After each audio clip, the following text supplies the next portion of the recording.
Secret war, fought by special undercover warriors. The kind of things you see on the screen that Schwarzenegger may do or Sylvester Stallone might do, I actually got to do. A war so top secret, the U.S. government officially denied it. It was unknown, not merely to the American public or the media.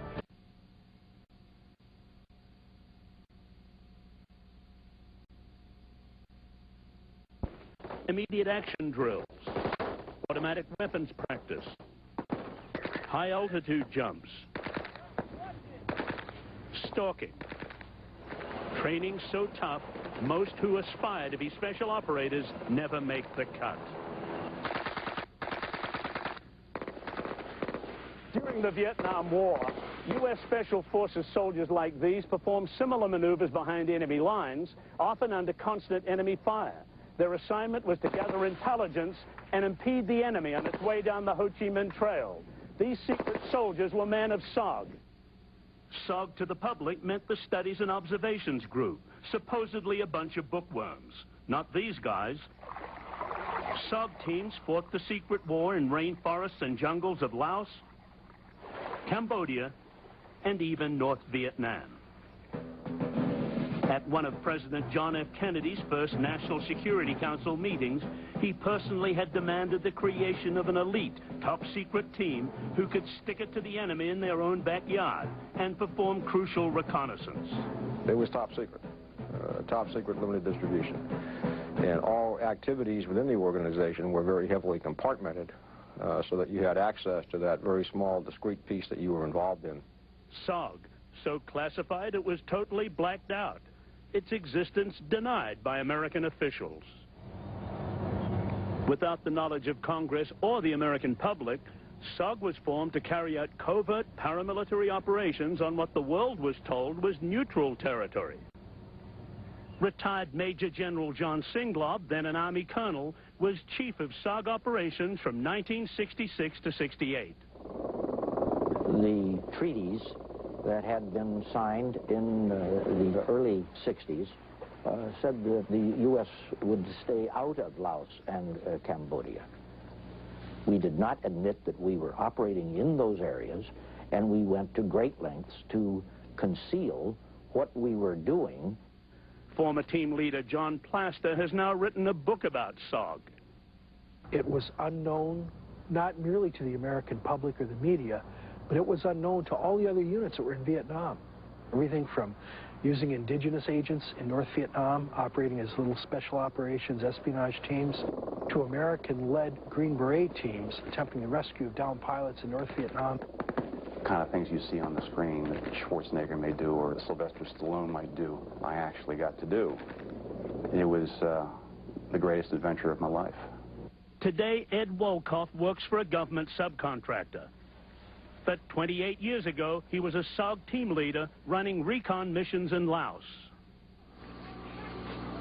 That vegetation was so dense that you could not see literally your hand in front of your face at night. It was total pitch darkness. We would carry somewhere in the neighborhood of 80 pounds of equipment on us. And from the moment you hit the ground, you were being hunted.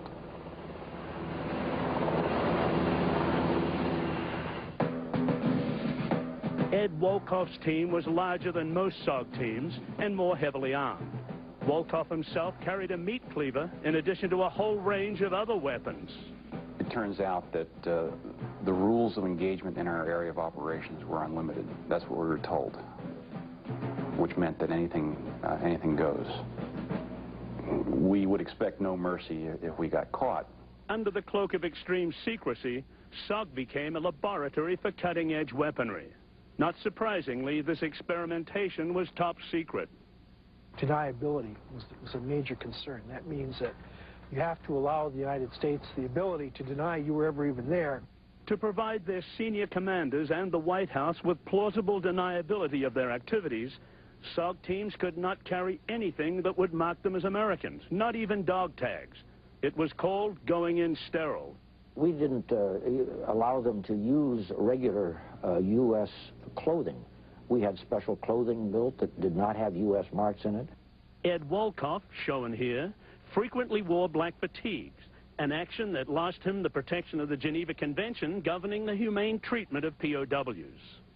SOG teams frequently carried foreign-made silenced weapons.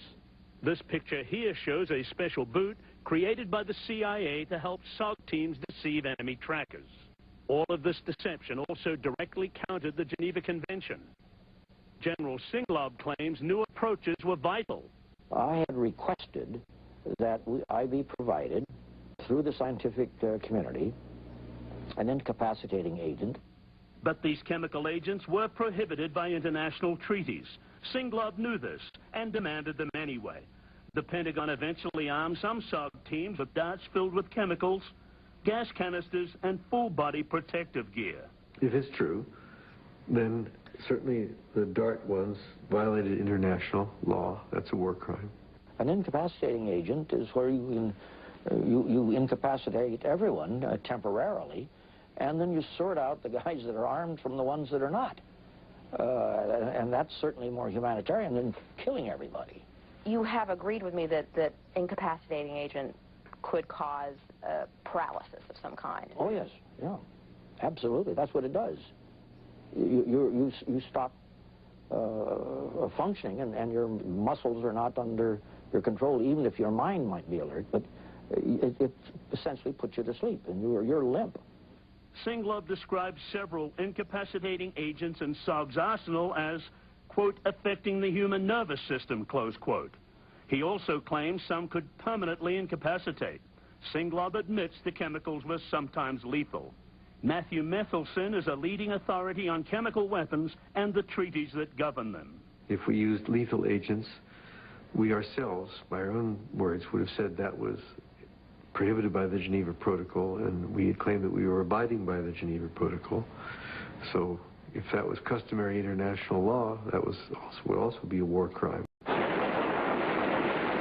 I think that there is a very definite place in our security policy for incapacitating agents, and it's a humanitarian thing, not something that should be considered evil. The Geneva Protocol prohibits the use of potentially lethal chemical weapons. This includes chemical incapacitating agents. But the U.S. government did not ratify the treaty until 1975.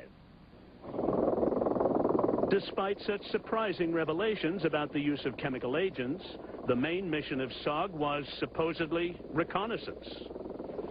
Running recon in a triple canopy forest with the enemy all around was tough, even for men in their physical prime. Anything that moved, even civilians, was considered a probable enemy. Seen here for the first time ever on television, the only known moving pictures of a secret SOG mission in action. An extraction high in the hills of Laos. It's almost impossible to see the SOG team hidden underneath the dense foliage.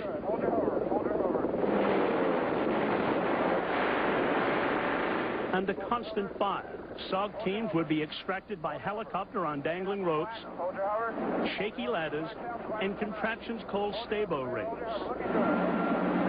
Driver, send it secure. Let's get the hell out of here. Okay, talk to me. We're coming out. From 1966, as the conventional war heated up, so did the unconventional cross-border secret war. But increasingly, team leaders found their recon missions compromised, detected immediately. At times we had more than 100% casualties in a single year. That means every single man was killed, wounded, or missing in action. Today, General Singlob admits the detection was sometimes the goal. That's what you do when you send out a reconnaissance patrol. You go put some bait out there and wait for the enemy to fire on him. Then you know where the enemy is.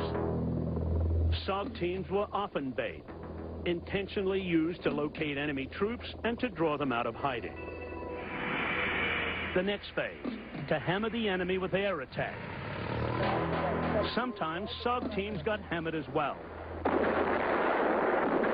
When we did lose an American out in Laos, and we're unable to recover his body, typically the following day there would be a B-52 strike on the location where he was last seen. Tell us for what reason there'd be a B-52 strike there. I can only tell you what I was told, which is if assumed dead or assumed captured, there was retribution, and secondly, they didn't want the American to be captured for political purposes and paraded in front of news cameras and the issue of our being in a third country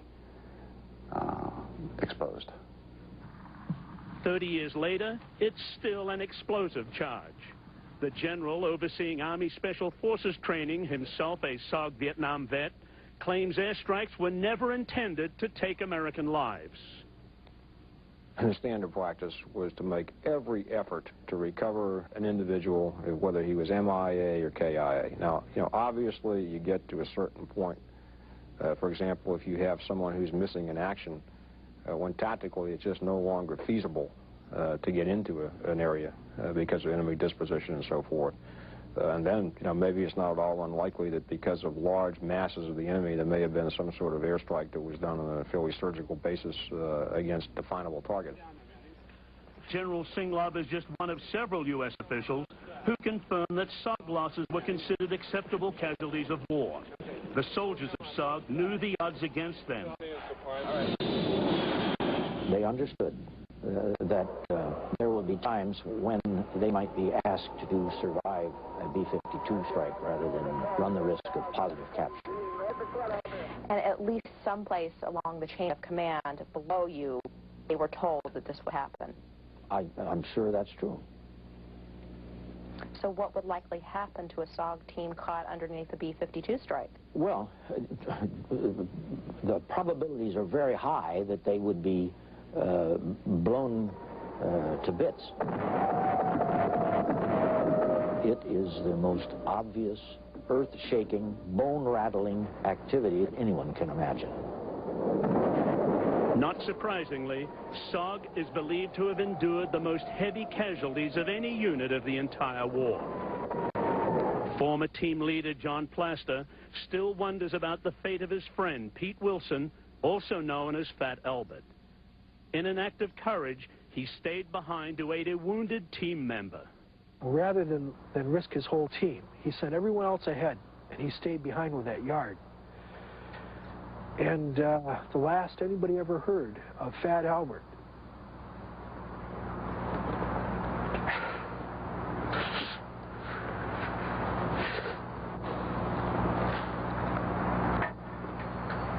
The last thing ever heard was his voice on his emergency radio,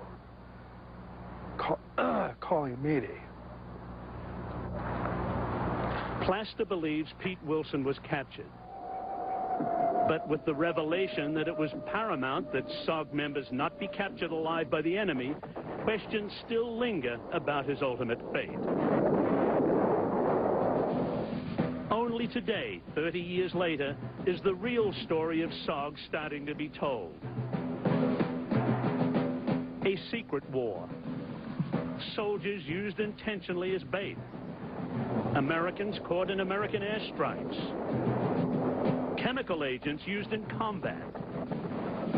A legacy of pride and a legacy of grief.